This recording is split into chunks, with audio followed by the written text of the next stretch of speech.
आजको भिडियोमा हामी फ्लुइडको च्याप्टर 5 डायनामिक्स अफ फ्लोको बारेमा कुरा गर्छौं। यो भन्दा अगाडिको भिडियोमा हामीले काइनेमेटिक अफ फ्लोको बारेमा कुरा गर्छौं, जसमा हाम्रो काइनेमेटिक भनेको के हो? काइनेमेटिक भनेको चाहिँ हामीले यदि जुन चाहिँ फोर्सले गर्दाखेरि हाम्रो मोसन कज भएको हो त्यसलाई हामीले कन्सिडर गरेनौं भने त्यो भनेको चाहिँ हाम्रो काइनेमेटिक्स हो। तर डायनामिक्स भनेको के भन्दाखेरि dynamics of the fluid flow is the study of the fluid motion with the force causing flow. हाम्रो फोर्स कजिङ फ्लोलाई हामीले कन्सिडर गर्यौं भने त्यो भनेको चाहिँ हाम्रो के हो? डायनामिक्स हो। सो एजुम्सन हामी के गर्छौं भन्दाखेरि fluid is assume to be incompressible भनेको हाम्रो के हुने भयो? हाम्रो रो भनेको चाहिँ कन्स्ट्यान्ट हुने भयो। अर्को भनेको चाहिँ fluid is assume to be non viscous. हाम्रो फ्लुइड चाहिँ भिस्कस छैन भनेर चाहिँ हामी के गर्छौं? एजुम गर्छौं। सो हाम्रो डायनामिक्समा के गर्दैछौं? हाम्रो डायनामिक्समा के गर्नेछौं? डायनामिक्स भनेको चाहिँ dynamics of the fluid flow is the study of the fluid motion with the force causing flow भयो। र यसमा हामी के एजुम गर्छौं भन्दाखेरि हाम्रो फ्लुइड चाहिँ इनकम्प्रेसिबल छ र अर्को भनेको हाम्रो के छ? फ्लुइड चाहिँ नन भिस्कस छ भनेर चाहिँ हामी के गर्छौं? कन्सिडर गर्छौं। The dynamic behaviour of the fluid flow analysed by the Newton second law of motion. Newton second law of motion भनेको के हो? हाम्रो सिम्पली एफ इक्वल टु के हो? हाम्रो एमए हो, हैन? सो हामी के गर्छौं भन्दाखेरि हाम्रो dynamic behaviour of fluid flow चाहिँ हामीले केसको आधारमा एनालाइसिस गर्छौं? हाम्रो न्युटन सेकेन्ड ल अफ मोसनको आधारमा एनालाइसिस गर्छौं, जुन भनेको हाम्रो के हो? जुन भनेको हाम्रो एफ इक्वल टु एमए हो। In fluid flow the following forces are present. एउटा भनेको हाम्रो एफजी जुन ग्रेभिटी फोर्स हुन्छ, अर्को भनेको एफपी भनेको हाम्रो प्रेसर फोर्स हुने भयो, अर्को भनेको एफबी भनेको हाम्रो फोर्स ड्यू टु विस्कोसिटी भयो, अर्को भनेको एफटी भनेको हाम्रो के हो? फोर्स ड्यू टु टर्बुलेन्स हो, र एफसी भनेको हाम्रो के हो? फोर्स ड्यू टु कम्प्रेसिबिलिटी हो। That is net force FX भनेको हाम्रो सिम्पली के हुन्छ? FGX plus FPX plus FBX plus FTX plus के हुने भयो? हाम्रो एफसीएक्स चाहिँ हुने भयो। सो हामीले के गर्छौँ भन्दाखेरि पाँचवटा फोर्स चाहिँ के गर्छौँ? यसमा कन्सिडर चाहिँ गर्छौँ। For compressible fluid FC is neglected then हाम्रो के हुन्छ भन्दाखेरि इनकम्प्रेसिबल फ्लुइड छ भने हाम्रो के हुन्छ? फोर्स ड्यू टु कम्प्रेसिबिलिटी भनेको त हाम्रो जेरो हुन्छ। सो हाम्रो एफएक्स भनेको सिम्पली के हुने भयो? एफजीएक्स plus FPX plus FBX plus के हुने भयो? हाम्रो एफटीएक्स हुने भयो। सो हामी यसलाई के भन्छौँ? यसलाई चाहिँ हामी रेनोल्ड्स इक्वेसन अफ मोसन भन्छौँ। तपाईँले कहिलेकाहीँ रेनोल्ड्स इक्वेसन अफ मोसन भनेर लेख भनेर चाहिँ एक मार्क्समा सोध्यो भने तपाईँले FX equal to FGX plus FPX plus FBX plus FTX चाहिँ लेख्नु होला। सेकेन्ड भनेको हाम्रो for flow where FT is negligible the resulting equation of the motion is known as the Navier Stokes equation, जुन भनेको हाम्रो के हुन्छ? FX equal to FGX plus FPX plus के हुन्छ? हाम्रो एफपीएक्स चाहिँ हुन्छ। If the flow is assume to be ideal FB equal to के हुन्छ? जेरो हुन्छ। सो हाम्रो एफएक्स भनेको के हुने भयो? एफजीएक्स प्लस एफपीएक्स मात्रै हुने भयो। यसलाई हामी के भन्छौँ? इलर्स इक्वेसन अफ द मोसन चाहिँ भन्छौँ। अब हामी इलर्स इक्वेसन अफ मोसनको डेरिभेसनको बारेमा कुरा गरौँ। यो क्वेसन चाहिँ हामीले 8 मार्क्समा सोध्ने गर्छ। तर ओल्ड क्वेसन हेर्नु भने प्रायः सधैँ सोधिरहेको छ क्वेसन। सो अब इलर्स इक्वेसन अफ मोसनको लागि हामी के गरौँ भन्दाखेरि एउटा फ्लुइडको एलिमेन्ट कन्सिडर गरौँ, सिलिन्ड्रिकल एलिमेन्ट कन्सिडर गरौँ एस डिरेक्सनमा, हैन?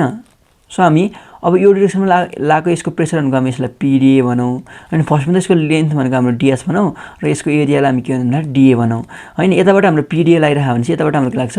हाम्रो P plus dp upon ds के लाग्छ? हाम्रो डिए लाग्छ, हैन? यसको बारेमा हामीले च्याप्टर 3 मा पढिसकेका छौँ, हैन? अब वेट भनेको कहाँ लाग्छ? यसको वेट भनेको हाम्रो भर्टिकल डाउनवर्ड डिरेक्सन लाग्छ। सो भर्टिकल डाउनवर्ड डिरेक्सनमा यसको वेट लाग्यो भनौँ। वेट भनेको हाम्रो सिम्पली के हो? वेट भनेको हाम्रो गामा इन्टु भोल्युम हो, हैन? सो गामा भनेको फेरि रोजी इन्टु भोल्युम भनेको हाम्रो के हुने भयो? एरिया इन्टु लेन्थ, हैन? सो हाम्रो के हुने भयो? रोजी डिए डिएस हुने भयो। र यो इन्क्लिनेसनलाई हामी के भन्नु भन्दाखेरि थीटा भनौँ, हैन? अब हामीले हेऱ्यौँ भने मैले यहाँ सिम्पली यसको ट्रायङ्गल कन्सिडर गरेँ भने, यसरी ट्रायङ्गल कन्सिडर गरेँ भने, यहाँ मैले यो ट्रायङ्गल कन्सिडर गरेँ, यसरी यसलाई जोडेर ट्रायङ्गल कन्सिडर गरेँ भने हाम्रो के हुने भयो? सिम्पली हाम्रो यो भनेको डिएस छ, हैन? यो भनेको डिएस छ, यो भनेको हाम्रो थीटा छ, हैन? र यो भनेको हाम्रो के हुने भयो? यो भनेको हाम्रो जेड डिरेक्सन डिजेड हुने भयो। सो मैले यहाँबाट कस थीटा निकालेँ भने कस थीटा भनेको हाम्रो के हुन्छ? कस थीटा भनेको हाम्रो डिजेड अपन डिएस हुन्छ। हामीलाई पछि कस थीटा वाला टर्म चाहिन्छ। सो कस थीटा भनेको हाम्रो के हुन्छ? डिजेड अपन डिएस हुन्छ। अब हामी यसको डेरिभेसनको लागि consider a stream line in which flow is taking place in S direction as shown in figure. Consider cylindrical element of cross section dA and length dS. The force acting on the cylindrical element are एउटा भनेको हाम्रो के हुने भयो? Pressure force PdA acting in the direction of the flow भयो। अर्को भनेको हाम्रो के हुने भयो? Pressure force P plus del P upon del S into dS into के हुने भयो? DA opposite to the direction of the flow हुने भयो। अब वेट अफ द एलिमेन्ट भनेको हाम्रो के हुने भयो?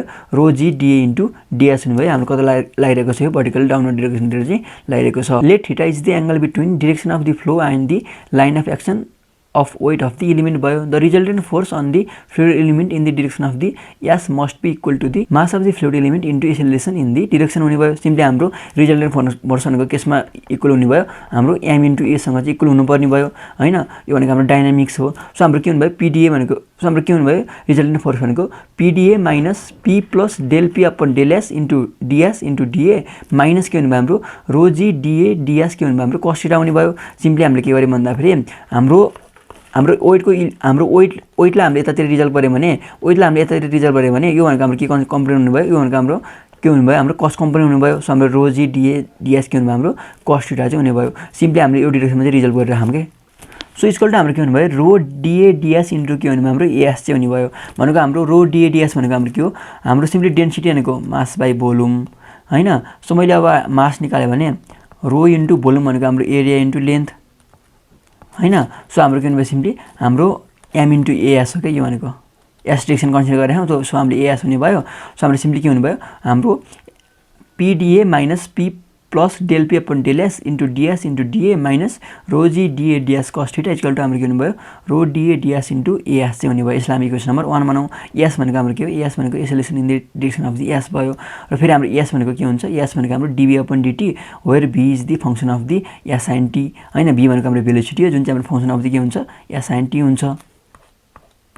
अब as भनेको फेरि के हुन्छ हाम्रो as भनेको हाम्रो del v upon del s into ds upon dt plus के हुन्छ हाम्रो dv upon dt हुन्छ अनि सिम्पली यसको हाम्रो पार्शियल डेरिभेटिभ गरेको सो हाम्रो as भनेको के हुन्छ v dv upon ds plus के हुन्छ हाम्रो del v upon dt चाहिँ हुन्छ यसको बारेमा हामीले काइनेमेटिक्समा पढिसकेका छौं फर स्टेडी फ्लो हाम्रो dv upon dt भनेको फेरि के हुन्छ 0 हुन्छ सो हाम्रो as भनेको के हुने भयो as भनेको अन्ली भनेको यो भनेको 0 बसी हाम्रो v del v upon के हुने भयो हाम्रो del s चाहिँ हुने भयो अब यो भ्यालु हामीले माथि ल्याएर सब्स्टिट्युट गर्यौं भने हाम्रो के हुने भयो simply substituting value of the as in equation 1 हाम्रो minus dp upon ds into da minus rho g da ds cos theta is equal to rho da ds into v dv upon ds हुने भयो simply हामीले के गर्यौं भन्दा फेरि हामीले जुन हाम्रो माथिपट्टिको इक्वेसन थियो हाम्रो यो इक्वेसनमा हामीले के गर्यौं भन्दा यसलाई खोल्यौं फर्स्टमा खोलिसकेपछि हाम्रो के हुने भयो pda हाम्रो क्यान्सल आउट हुने भयो बाँकी भनेको minus dp upon ds into ds into da रहने भयो माइनस के हुने हाम्रो rho g da ds cos theta minus के हुने इक्वल टु हाम्रो के हुने भयो rho da ds into as हुने भयो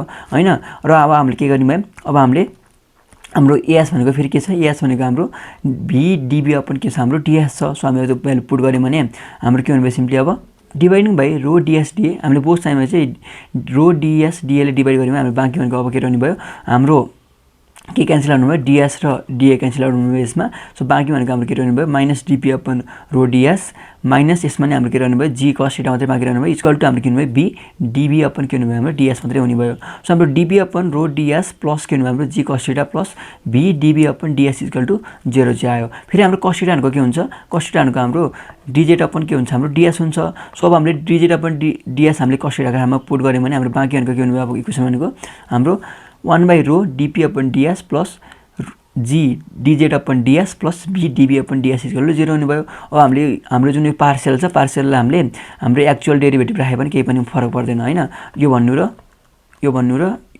भन्नु हाम्रो अहिलेको लागि सेम नै हो हैन सो मैले के गरे भन्दाखेरि हाम्रो पार्शियल हैन मैले के गरे भन्दाखेरि क्यापिटल डी मा चाहिँ चेन्ज गरे सो हाम्रो के आयो 1 by rho dp upon ds plus g dz upon ds plus b dv upon ds equal to 0 चाहिँ आयो अब हामीले हेर्यौं भने हाम्रो सबैमा के छ भन्दाखेरि ds कमन छ सो हामीले ds लाई यता लिएर खोल्यौं भने हाम्रो बाँकी भनेको के आयो dp upon rho plus g dz plus v dv equal to 0 आयो यही भनेको हाम्रो के हो यही भनेको हाम्रो Euler's इक्वेसन अफ द के भन्दा मोसन हो सो तपाईले यतिसम्म गरेको चाहिँ कति आउँछ हाम्रो 8 मार्क्स चाहिँ आउने गर्छ सो हाम्रो फाइनल इक्वेसन के भयो फाइनल इक्वेसन हाम्रो dp upon rho plus g dz plus b dv equal to 0 आयो यसलाई हामी Euler's equation of the motion चाहिँ भन्ने गर्छौं अब हामी Bernoulli's equation of the motion को बारेमा कुरा गरौँ यो पनि एकदमै इम्पोर्टेन्ट छ हाम्रो dp upon rho plus g dz plus b dv equal to 0 भनेको हाम्रो के Euler's इक्वेसन हो सो हामीले बोथ साइडमा इन्टिग्रेसन गर्यौं भने हाम्रो के हुने भयो सिम्पली यो भनेको integration dp upon rho plus integration g dz plus integration b dv equal to के हुने हाम्रो कन्स्टेन्ट हुने भयो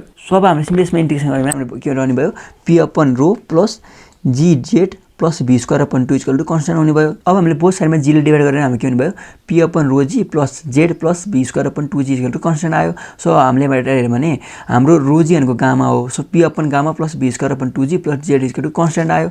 सो हामीले हेर्यो भने हाम्रो युलर इक्वेसनबाट के आउने रहेछ हाम्रो बर्नौली इक्वेसन पनि आउने रहेछ। सो हाम्रो एक्चुअल बर्नौली इक्वेसनको हाम्रो के हो सिम्पली हाम्रो P upon gamma plus V square upon 2 G plus Z equal to constant हो। यसलाई हामी के भन्न खोज्छौँ यसलाई हामी P1 upon gamma plus B1 को square upon 2G plus Z1 equal to P2 upon gamma plus B2 को square upon 2G plus Z2 पनि भन्न खोज्छौँ जुन भनेको हाम्रो के हो भन्दाखेरि बर्नौली इक्वेसन हो। सो हाम्रो युलर इक्वेसनबाट के आउने रहेछ बर्नौली इक्वेसन आउने रहेछ।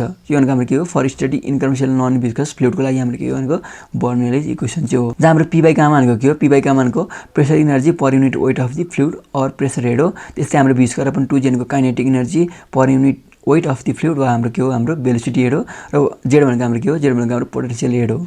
अब नेक्स्ट भिडियोमा हामी यसको न्यूमेरिकल प्रब्लम सल्भ गर्छौँ। So see in next video.